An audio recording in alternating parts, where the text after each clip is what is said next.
So now we're going to move into irons kind of built for people with kind of the slower club head speed. You know, usually in this category, looking for a little more height, a little more speed, a little more distance, sometimes some lighter weight, whatever, but just anything to kind of help that player who's, you know, the slower club head speed. And I think with this one, there's a little confusion too, because some people I think automatically throw in there like, oh, well, it's super high handicap, and that isn't the case necessarily. I mean, right. like you mentioned with you know, players picking up this game and becoming more popular, and you know, players in their 20s or early 30s who are just athletic, strong, produce a ton of club head speed, but they're maybe not very consistent. The opposite can happen. You could have an older player who used to play college golf or high level golf who is extremely consistent, very good player, strikes it well, but still needs a little more distance, a little more height, just to kind of help them play and enjoy the game a little bit more. So, you know, not everything has to necessarily be, you know, high handicap with this speed or whatever. Things can change now in the game where those things don't hold true as well anymore. But the first one is kind of out of everything in the list, this was kind of the biggest surprise to me, at least. The first one on the list, the Mizuno JPX 923 Hot Metal HL. I remember when, you know, Mizuno kind of came out with the hot metal stuff and kind of expanded the line. We're seeing new irons from them. The HL was something I was like, well, it needed, you know, Mizuno needed this in the line to go after that player who needs a little more height and needs some distance. And I just didn't know it'd be as successful as this, but you know, it's a Mizuno iron. It feels good. It sounds good. They just do a really nice job with those type of, you know, things with the customer. But here we're seeing performance as well that, you know, can help out these players with the slower club head speed. Yeah, I think, I mean, Mizuno may have been the one to kind of set the trend of sort of the quote unquote HL model in the irons. Yeah. Because you're seeing other brands sort of take after them and offering something a little higher lofted, maybe a lighter weight. And so that's exactly what JPX 923 did. And I mean, there's no doubting the kind of chromoly material and how that is valuable for the technology of these irons. And I know the team at Mizuno does a ton of things, obviously, too, with look and feel. I mean, the Mizuno feel, right? That doesn't just apply to their players' irons. It's also very, very good in these ones as well. So in that sense, I'm not surprised at all to see this model here. Yeah. No, it was just one of those, it is, you know, and I think also, you know, how I mentioned you have those players who are really good, maybe competitive type players. They know the Mizuno name. They maybe owned a set, played them, and to transition into something that they're familiar with, yet it's just designed differently for their game, that how it is now, is probably a little easier transition. Because as a fitter, I mean, you probably know better than even me. There are certain things certain kind of speed bumps you run into in a fit, and some of them can be, you know, brands, look, sound, whatever. I mean, there's different things that people object to that aren't just look at the numbers, here it is. There's other things there. So if you can get by one of those and say, hey, you played MP33s back in the day, now you're just moving to the, you know, JPX 923. So that makes that transition probably a little bit easier. For sure, for sure. And then we move into the next one there, the Callaway Paradigm AI Smoke HL. And interesting enough, a lot of times when you see HL irons, and interesting enough, this list, all but one iron will have an HL behind it, so I almost don't need to say it. But this one here, the HL, how do you feel about the HL?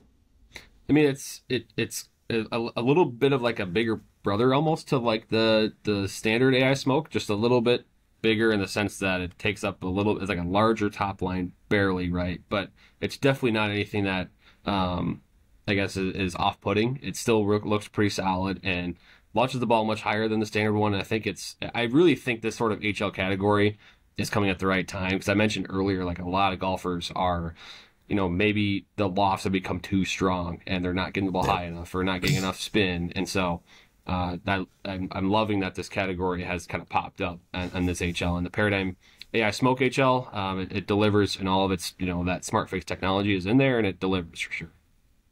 Yep. Yeah, and it does. It has a little different look. I mean, a lot of times I feel like some of the HL stuff is just kind of like slightly tweaked versions of the standard. Yeah. And this is a completely different iron. I mean, you look at the back cavity, all that. And I like with Paradigm, they kind of made it look a little nicer than the, say, Rogue ST stuff and all that. It just looks a little higher end with some of the kind of the finishes they do and all that. But yeah, I mean, a ball speed machine, it just goes like crazy, and it's easy to get in the air. And it does have, you know, a little more offset, a little thicker top on, like you mentioned, which for some players in this category, like I use my dad a lot of times as an example, he wants to know there's a lot of club there, and if he misses it, he's okay. So, you know, a lot of people in this category don't mind you know, a little bit more of that.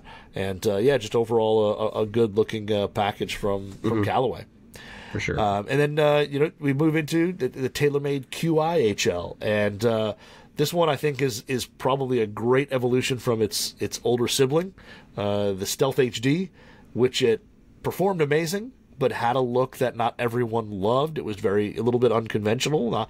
This is a very traditional iron, ton of weight low, gets the ball in the air very easily, and it just looks like a normal iron, which is nice, because HD didn't, and this one I feel like if you hand it to a customer or hand it to a person in a fitting, they're going to accept it a lot easier than the previous model, but you're still going to get that high launch, still going to get a lot of ball speed out of it, and still going to get you know, that low spin performance.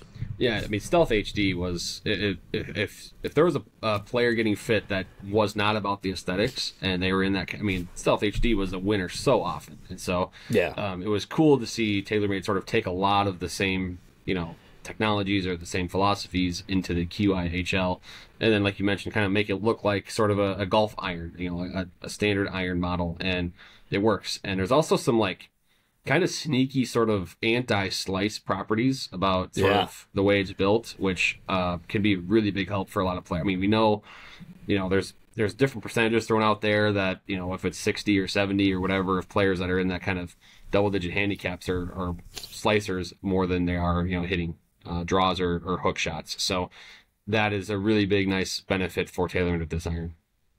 Yeah, that face technology, they kind of design that face where it flexes slightly differently, and it was pretty interesting, because I think when you think, you know, you mentioned, you know, the kind of the anti-slice or, you know, helping that fade, I think a lot of people just think, well, you just shove a bunch of weight in the heel and, you know, there you go, your problem solved. And that isn't the case, and TaylorMade kind of went about it a different way, and it's pretty interesting to see that, you know, I'm not going to say, yeah, that's working and that's doing it, but the iron is definitely showing, you know, that it's getting in a lot of hands, and a lot of players are benefiting from it. And then we get into another, you know, the Ping, the G430, but the HL version. And again, HL, this one here, like I think you mentioned it at the beginning of this category, you know, lightweight can help a lot of players, you know, swing a little faster, a little easier, turn it over. Here we go, Ping G430 HL. Yeah, I can vouch for this one, as my wife is fit into the G430 HL, nice. Both the driver and the irons, and so they've been great for her. She's gotten a lot better in her game, so that's my endorsement of the G430 HL. It's fantastic, really stable, and then especially for the, you know, maybe players that need a little bit lighter weight or need extra swing speed. I mean, it's fantastic, and you'll be surprised if you're playing sort of a quote unquote standard iron model, or, you know, maybe haven't thought about going with that sort of HL or lighter weight version. Moving into this, you're going to see a pretty drastic difference in your iron distances. Yeah, and this one here, a lot of the fitters I talked to, you know, over the past you know, week or so, have also said how great it is that Ping kind of designed it around. They didn't design it around like shaft flex, and you can go and get a really lightweight, very flexible shaft that doesn't just say A-flex or, you know, R2 or whatever. It's just kind of gone by kind of the weight and you know, they just kind of describe it as, you know, the weight and all that, and that way nobody has to kind of feel like their pride is a little bit hurt that, hey, I'm playing a little more flexible shaft. Even though it performs really well, a lot of people, again, well, I've been playing regular or stiff or whatever for all these years, and now I'm moving into something a little softer. You know, Ping kind of built this thing around, let's kind of pull as much of the ego as we can out of it. And if somebody just looks in your bag, you're playing Ping G430s. You know, there's really nothing different, and, you know, but it does still give you that help with that being an overall lightweight package, and, you know, being able to swing it faster, hit it higher, and, you know, just have more fun with it. And I think being able to pull some of that ego out of it makes people enjoy it that much more. They're not worried about somebody pulling an iron out of their bag and looking at it and going, "Whoa, you play this," or whatever. You know, they can just go enjoy and know they have a set of irons that, you know, everybody else at the club may have. Yep, sure. And then we move into the Titleist T350 again. This one rounds out the slower clubhead speed. I think it fits in nicely here. I think it's that higher launching iron, at least from my experience with it. But yeah, Titleist again with the 350, high, straight. They've brought it, they've dialed in the sound, the feel a little bit, so it does make sounds and feels better. And you mentioned with some of the Strixon stuff, I think the turf interaction on the Titleist stuff this year is far better than it was in past years.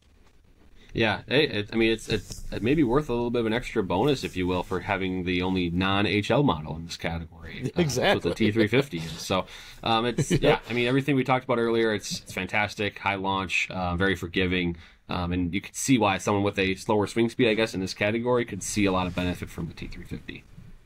Yep. So that is the slower clubhead speed, or the slower swing speed category. The Mizuno JPX 923 Hot Metal HL. Callaway's Paradigm AI Smoke HL, the TaylorMade QI HL, Ping G430 HL, and the Titleist T350.